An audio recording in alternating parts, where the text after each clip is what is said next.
Hi எல்லோருக்கும் வணக்கம். Big Boss season 8 Tamil இந்த வீடியோவில் நம்ம 24/7 லைவ் ஸ்ட்ரீமில் என்ன நடந்துச்சு அப்படிங்கிறத பற்றி டிஸ்கஸ் பண்ண போகிறோம். ஸோ வீடியோக்குள்ள போகிறதுக்கு முன்னாடி நம்ம சேனல் நீங்கள் புதுசாக இருந்தீங்கன்னா கண்டிப்பாக சப்ஸ்கிரைப் பண்ணிக்கோங்க. வீடியோ மறக்காமல் ஒரு லைக் பண்ணிக்கோங்க. இப்போ நம்ம வீடியோக்குள்ளே போகலாம்.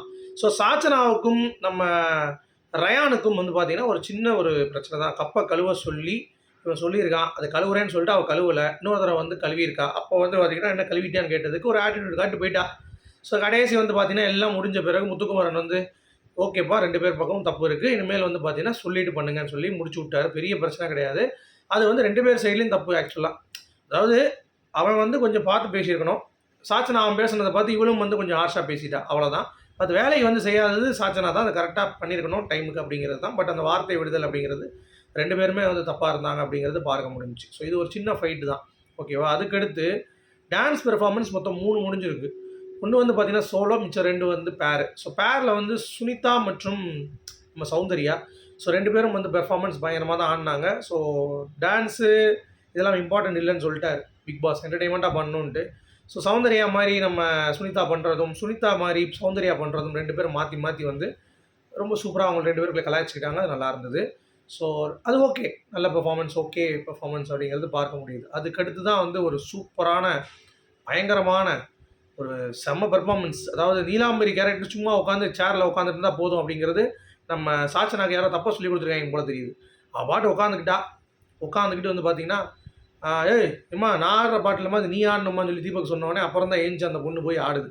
ஸோ அந்தளவுக்கு வந்து நிலைமை ஆகிப்போச்சு அப்படிங்கிறது பார்க்க முடிஞ்சிச்சு. பட் பெர்ஃபார்மன்ஸ் வைஸ் தீபக் வந்து இன்னும் கொஞ்சம் அந்த பாட்டில் க்ளோஸ் ஆகணும் சாச்சனா கூட. ஏன்னா அவங்க 2 பேருக்குள்ள அண்டர்ஸ்டாண்டிங் இல்லை நீங்கள் சொல்லலாம். ஆனால் போன சீசனில் தினேஷ் அவர்கள் ரொம்ப சூப்பராக ஆடிருப்பார். தினேஷ், விசித்ரா 2 பேருமே. இத்தனைக்கும் அவங்க 2 பேரும் சண்டை தான் போட்டிருந்தாங்க. ஆனால் அந்த பாட்டுங்கிறப்ப அந்த கேரக்டரை உள்ளே போய் சூப்பராக ஆடினாங்க.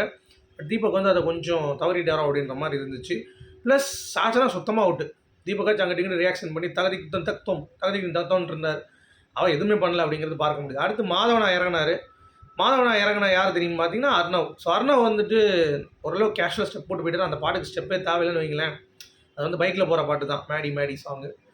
அது மேடி சாங் கூட இல்லை, அது இது அலைபாயுது இல்லை, அந்த காதில் ஹெட்செட் போட்டே போகிறல அந்த சாங் தான். அதுக்கு இது okay. But compared to Sachana நல்லா தான் இருந்தது. But compared to Vijay Varma இந்த போன season this song looks disgusting அப்படின்ற மாதிரி கண்டிப்பாக சொல்லலாம். ஸோ இதுதான் வந்து இன்றைக்கி நடந்த விஷயங்கள். அடுத்து இந்த சின்ன சண்டை சொன்னேன்ல, ராயன் மேட்ரு, அதுக்கடுத்து பெருசாக எதுவுமே இல்லை.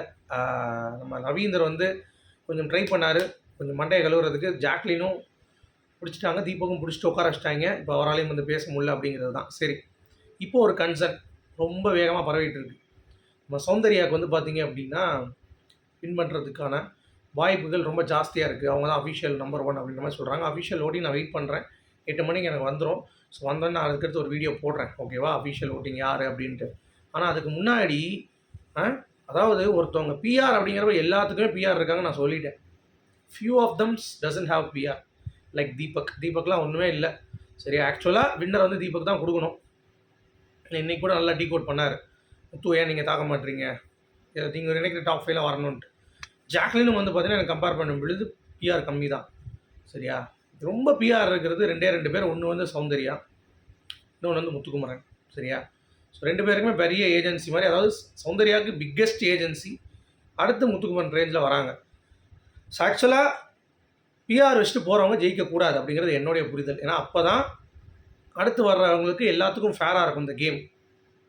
இது அப்படி இருக்கும் பொழுது சௌந்தர்யா முத்துவும் இந்த கோப்பையை எடுப்பது அப்படிங்கிறது எனக்கு பெருசாக உடன்பாடு இல்லை.